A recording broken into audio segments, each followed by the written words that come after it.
Buenos días, junto a mi grupo conformado por Simón Álvarez, Juan Diego Beleño, Nelcy Maldonado, Obed Daniela Ochoa, María Paula Tejada, María José Vergara y mi persona Tina Macías, les estaremos hablando sobre la cadena epidemiológica. Para empezar nuestra exposición debemos entender qué es la cadena epidemiológica. La cadena epidemiológica, también conocida como cadena de infección o cadena de transmisión, es un modelo utilizado para explicar cómo se produce la transmisión de una enfermedad infecciosa. Esta cadena representa el recorrido que realiza un agente infeccioso desde su reservorio hasta llegar a un huésped susceptible. Por esta razón, es una herramienta importante en epidemiología, ya que nos permite identificar cómo se transmite una enfermedad y en qué puntos podemos intervenir los profesionales de la salud para prevenir o controlar su propagación. Organizaciones como la OPS y la OMS explican que este modelo permite ordenar los elementos que participan en la aparición y en la transmisión de una enfermedad transmisible, mostrando una secuencia lógica y continua de interacción entre agente, reservorio, las vías de entrada, vías de salida, mecanismos de transmisión y el huésped.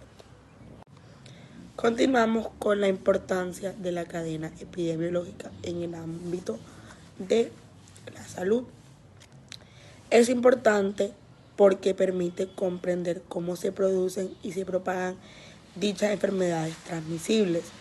Al identificar uno de sus eslabones, que son 6, que más adelante le estaremos hablando de cada uno, los profesionales de la salud pueden reconocer en qué punto se puede intervenir para disminuir o evitar que la enfermedad continúe y se propague. Por último, les mencionaré los 6 eslabones, que como primero tenemos agente causal, reservorio, puerta de salida, mecanismo de transmisión, puerta de entrada y huésped susceptible. Más adelante mis compañeras les estarán hablando de cada uno de ellos. Bueno, comenzando con el agente causal, como bien mencionamos anteriormente, este es el primer eslabón de la cadena epidemiológica y este puede ser un elemento biológico, químico o físico que es capaz de producir una enfermedad o un daño en un organismo susceptible, y este puede ser necesario para que se inicie un proceso infeccioso o patológico en una persona. Continuando con los tipos de agentes, primeramente encontramos las bacterias, en el cual estos son microorganismos unicelulares que pueden multiplicarse en determinadas condiciones, y estos pueden generar diferentes enfermedades como la tuberculosis, la cólera, la salmonelosis o la neumonía bacteriana. Ahora, continuando con los virus, estos son agentes infecciosos extremadamente pequeños que no pueden reproducirse por sí mismos. Por lo tanto, estos necesitan ingresar a las células de un organismo para multiplicarse, y estos pueden afectar diferentes órganos y sistemas y transmitirse por vías respiratorias, sangre, contacto directo, alimentos o agua contaminada. Y estos pueden producir enfermedades como el dengue, la influenza, el COVID-19 y la hepatitis B. Ahora, hablando de los hongos, estos son organismos que pueden producir infecciones superficiales o profundas. Algunos se encuentran normalmente en el ambiente o incluso en el organismo, pero estos pueden causar enfermedades cuando existen condiciones favorables para que estos crezcan, ya sean como la humedad, alteraciones en las defensas o cambios en la microbiota del organismo. Y estos pueden producir enfermedades como la candidiasis, la tiña y la histoplasmosis. Y finalmente, hablando sobre los tipos de agentes, tenemos los parásitos, en donde estos son organismos que viven en o sobre otro organismo, llamado huésped, y obtienen de él los nutrientes necesarios para poder sobrevivir. Y estos pueden causar enfermedades como por ejemplo la malaria, la amebiasis, la giardiasis y la toxoplasmosis. En cuanto a las características del agente, este tiene diferentes características que determinan su capacidad para producir y transmitir una enfermedad. Primeramente tenemos la infectividad, en donde esta es la capacidad del agente para entrar en el organismo, sobrevivir y multiplicarse en él. Luego tenemos la patogenicidad, en donde esta es la capacidad de la gente para producir una enfermedad después de infectar al huésped. Luego está la virulencia, en donde esta nos indica el grado de gravedad que puede producir el agente en las personas infectadas. Luego está la dosis infectante, en donde esta es la cantidad de agente necesaria para producir una infección. Y finalmente está la resistencia, en donde esta es la capacidad de la gente para sobrevivir fuera del huésped, por ejemplo en el agua, en los alimentos o en las superficies y el ambiente. Un reservorio es el lugar, organismo o ambiente donde un agente infeccioso puede mantenerse o sobrevivir durante un periodo de tiempo, permitiendo que continúe su ciclo y pueda transmitirse en personas o animales susceptibles. Es importante aclarar que el reservorio no necesariamente es un individuo que está enfermo. Por ejemplo, una persona puede portar un microorganismo y transmitirlo aunque no presente síntomas. En epidemiología, identificar un reservorio es importante porque permite conocer dónde se mantiene el agente y establecer medidas para controlar su transmisión. El reservorio humano ocurre cuando las personas son capaces de mantener un agente infeccioso o permitir que éste continúe circulando. Aquí podemos encontrar personas enfermas, pero que también personas que son portadoras y no presentan síntomas. Estas personas pueden transmitir el microorganismo sin saber que están infectadas. Un ejemplo es la salmonela, cuyo principal reservorio es el ser humano. Una persona infectada puede eliminar la bacteria o contribuir a su transmisión. En el reservorio animal, determinadas especies pueden mantener un agente infeccioso en la naturaleza y contribuir a su transmisión. Este concepto es muy importante en las enfermedades zoonotécnicas porque algunos microorganismos circulan principalmente en animales y determinadas circunstancias pueden infectar a los humanos. Un ejemplo clásico es la rabia. Diferentes mamíferos pueden actuar como reservorios dependiendo de la región. Y el ciclo epidemiológico del virus puede llegar al ser humano principalmente mediante una mordedura de un animal infectado. En este caso, el agente infeccioso puede mantenerse en componentes del ambiente como el agua y el suelo, sin necesitar necesariamente una persona o animal para permanecer en el ambiente. Este puede encontrarse asociado a ambientes acuáticos. Otro ejemplo es la Legionela, que puede colonizar sistemas de agua. Por eso el control de algunas enfermedades también requiere medidas ambientales como garantizar agua segura y mantener adecuadamente los sistemas de abastecimiento de agua. Aunque estos tres conceptos están relacionados, no significan lo mismo. El reservorio es donde el agente infeccioso normalmente se mantiene y puede continuar su ciclo. La fuente de infección es el origen inmediato desde el cual el microorganismo pasa al huésped susceptible. Por ejemplo, las secreciones de una persona infectada pueden actuar como fuente. Y el vector es un organismo vivo que participa en la transmisión del agente. Un ejemplo muy conocido es el mosquito Aedes aegypti, que puede transmitir el virus del dengue. Entonces, para recordarlo fácilmente, el reservorio es donde el agente se mantiene, la fuente es donde sale hacia el huésped, y el vector ayuda a transportarlo o transmitirlo. Bueno, ahora voy a hablarles sobre la puerta de salida. Prácticamente la puerta de salida es el mecanismo por el cual el agente infeccioso pues abandona su reservorio, ya sea pues una persona, un animal o el ambiente donde esté viva, pues para multiplicarse y pueda llegar obviamente a un huésped susceptible. Bueno, ahora voy a hablarles sobre cómo sale el agente reservorio. Esta gente puede salir por diferentes secreciones, excreciones o fluidos corporales también. Como por ejemplo, al toser o a estornudar, pues pueden salir esas pequeñas secreciones respiratorias. Al defecar, pues también salen esos microorganismos que albergan las heces fecales. Mediante la sangre, pues aquí por las heridas, las agujas o picaduras de algunos vectores. También mediante la orina o esas secreciones genitales que pueden transmitirse también por determinados microorganismos. Y encontramos a través de las lesiones de la piel o las mucosas que prácticamente esto pueden salir algunos vectores infecciosos de ahí también. Bueno, ahora les voy a hablar sobre esas principales puertas de salida y la cual se divide en varios segmentos, como pueden ser respiratoria, digestiva, sanguínea, genitourinaria y piel y mucosas. en las cuales pues ¿cómo sale esta gente pues de este reservorio? Básicamente en las respiratorias estas salen por las goticas o por esas secreciones que podemos expulsar, como la saliva, las secreciones por la nariz, y unos ejemplos de esto pues podría ser la influenza, que sería el virus de la gripa, también la tuberculosis y el sarampión. También encontramos que en la digestiva pues estas se pueden dar, pueden salir del reservorio esta gente por medio de las heces fecales, los vómitos o secreciones gastrointestinales, como por ejemplo está la cólera, la fiebre tifoidea y la amibiasis.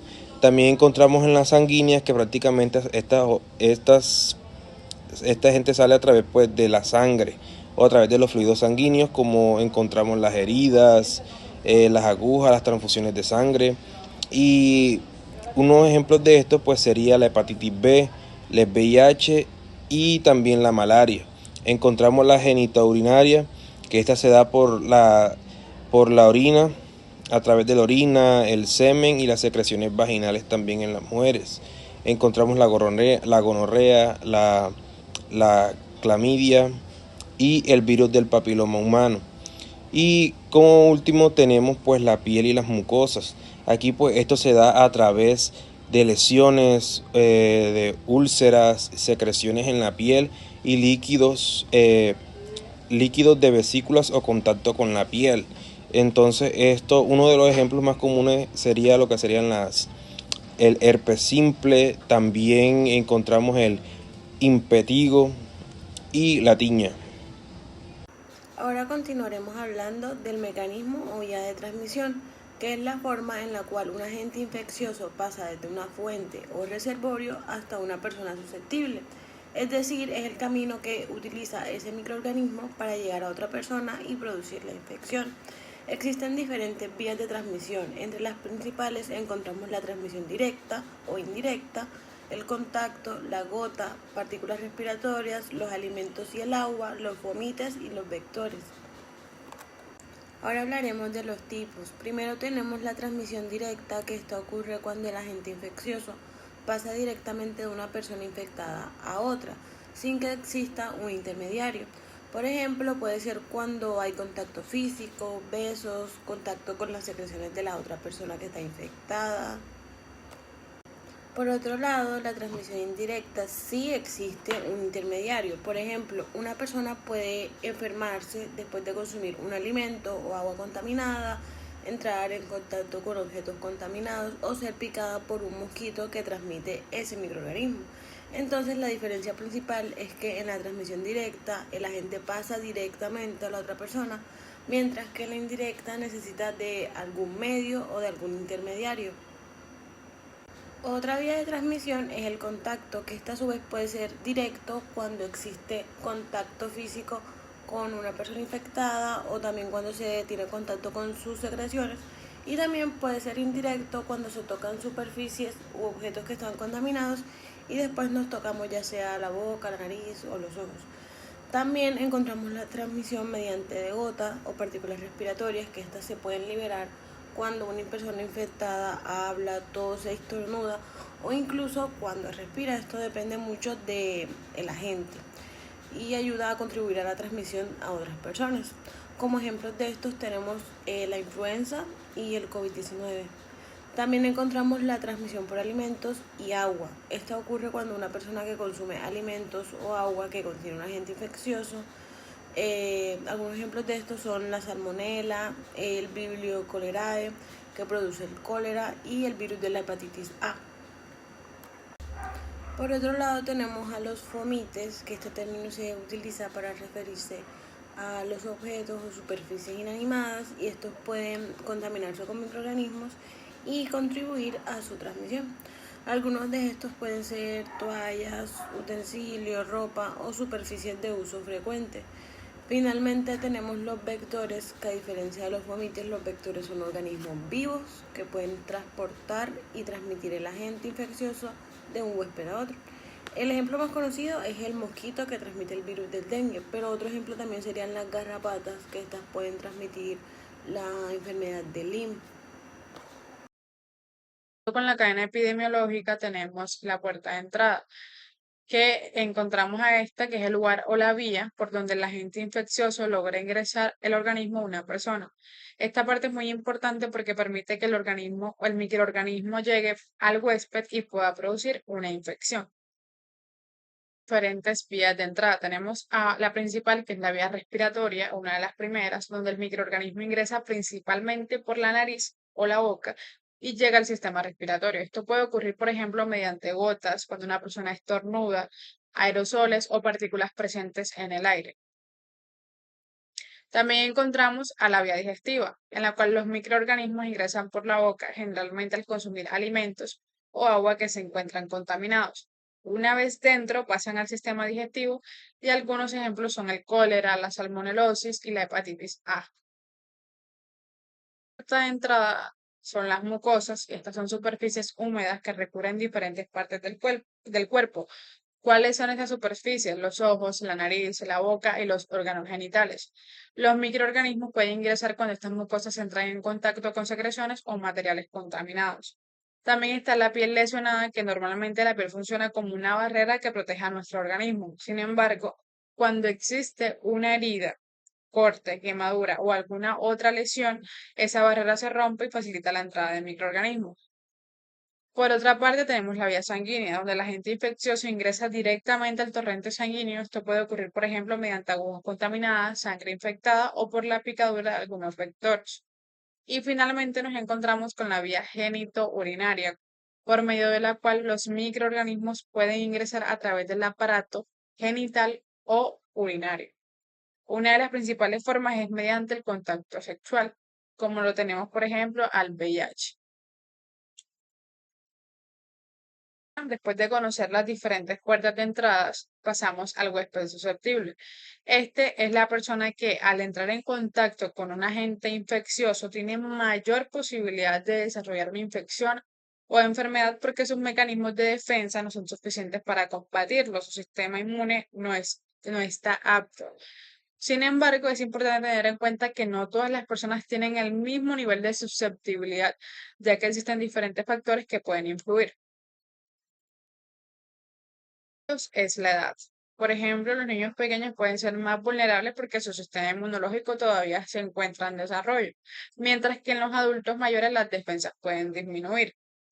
Otro factor es el estado inmunológico. Las personas que tienen un sistema inmunológico debilitado pueden presentar mayor riesgo de enfermarse porque su organismo tiene más dificultad para combatir los microorganismos. Nos encontramos con la vacunación.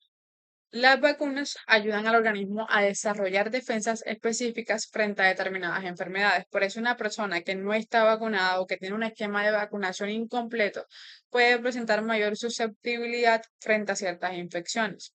También el estado nutricional, que también es importante porque una alimentación adecuada aporta los nutrientes necesarios para el funcionamiento del sistema inmunológico.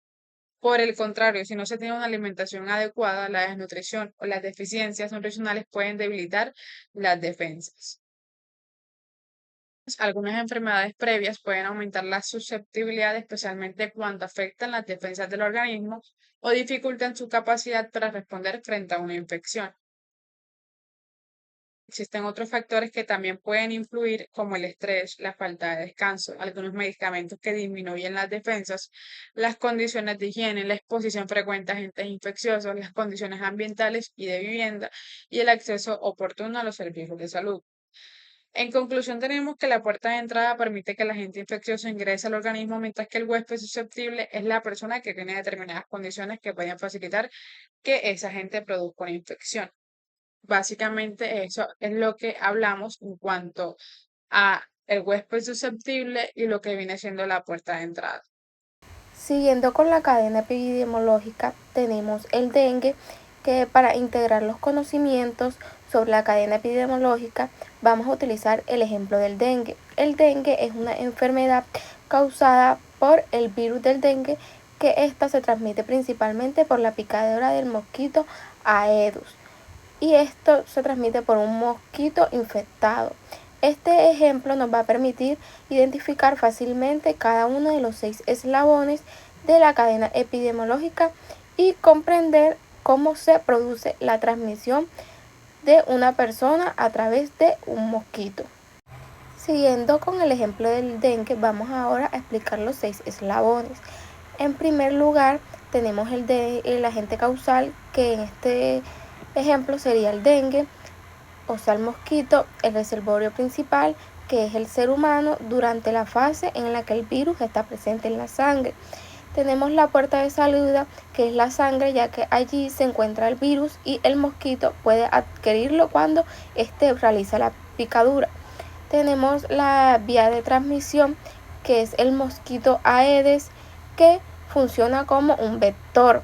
Tenemos la puerta de entrada, que es la piel, porque el virus ingresa al organismo a través de la picadura. Y finalmente tenemos el huésped susceptible, que sería la persona la cual el mosquito picará y esta será infectada con el virus. Bueno, ahora seguiremos explicando cómo se transmite el dengue. El ciclo comienza cuando el mosquito Aedes pica a una persona y esta persona tiene el virus del dengue en la sangre. Al alimentarse el mosquito adquiere el virus. Después el virus se desarrolla dentro del mosquito y el mosquito se convierte en un infectado. Cuando posteriormente este pica a otra persona, puede transmitirle el virus a través de la piel, o sea, a través de la picadura. Si esta persona es una persona susceptible, puede infectarse y convertirse nuevamente en una persona que puede transmitir el virus a otros mosquitos que le piquen. De esta manera se mantiene así el ciclo de transmisión. Por eso es importante saber en qué puntos podemos intervenir para así evitar que este ciclo continúe. ¿Cómo podemos romper esta cadena? La cadena epidemiológica se puede interrumpir actuando sobre diferentes eslabones. En el caso del dengue, una de las medidas más importantes es controlar el mosquito. Para esto debemos eliminar los recipientes donde se acumula el agua, porque estos pueden convertirse en criaderos. También podemos reducir el riesgo de picaduras utilizando repelentes, ropa que cubra la piel y otras barreras de protección. Además, la vigilancia epidemiológica y la educación a la comunidad permite identificar los casos y promover medidas de prevención. Por eso, la prevención del dengue es una responsabilidad tanto de las instituciones como de la comunidad. Como conclusión y para finalizar, la cadena epidemiológica es fundamental para comprender cómo se transmiten las enfermedades infecciosas. En caso del dengue, podemos identificar los 6 eslabones y observar cómo cada uno de estos participa en el proceso de la transmisión. Conocer estos eslabones nos permite saber dónde podemos intervenir para romper así la cadena. En el dengue, medidas como eliminar los criaderos, evitar las aguas contaminadas y prevenir las picaduras son fundamentales.